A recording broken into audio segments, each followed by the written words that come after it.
Thank you so much for joining us. Very happy to be with you again, Elaine. It's a pleasure. When you look around the world at the future and the opportunities for young women and girls, what do you see? Wherever you look, there are young women that are super capable, fit for any challenge ahead, and yet we continue to have gaps in representation, in participation, in leadership. I think that this is a structural inequality that should and can be overcome with affirmative action, with a quota system, with changing the culture that is still, unfortunately, very much male-dominated. Well, and you are here for CSW 68, which is the largest gathering of women, to talk about some of those things, addressing inequalities, violence, discrimination. What are you hearing and what are you hoping to learn?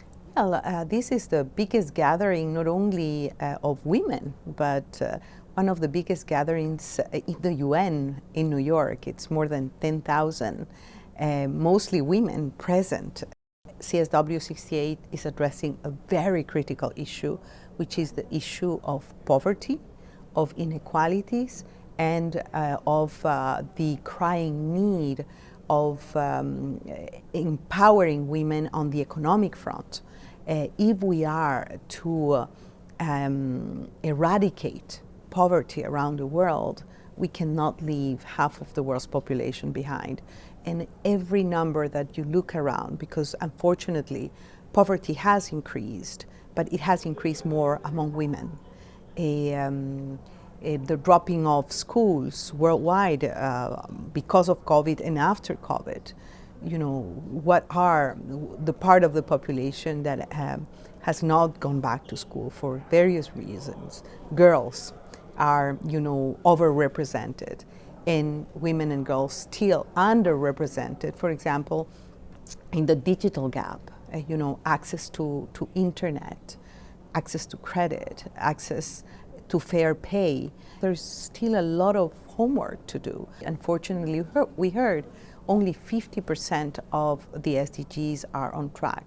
And the financing gap for SDG 5 on gender equality and women's rights is huge.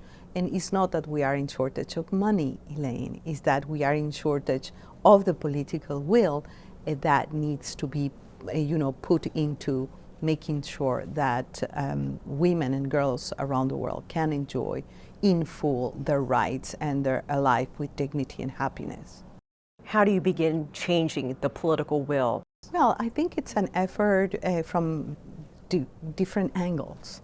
So you need the right legislation in place, you need the right policies in place, you need the right leaders that are feminists in place, but also you need alliances and partnerships, not only with women, but also with men, because a gender equal international system, it's a win-win. It's not that if you win, I lose. It's if you win, we all win, because we have seen what women are capable of doing when they are in positions of power. Today we're seeing more women and girls in the middle of conflict across the world. Gaza, for example, Ukraine, Sudan, Haiti. What are some of the conversations taking place at the UN to help these women? In situations of conflict, women and girls pay the highest price, but we shouldn't look at them as victims only. We should look at them as peacemakers, as change makers, as mediators, as key agents in any, you know, peace process. So it goes both ways. You know, it's understanding that yes, they are the ones the most affected in conflict.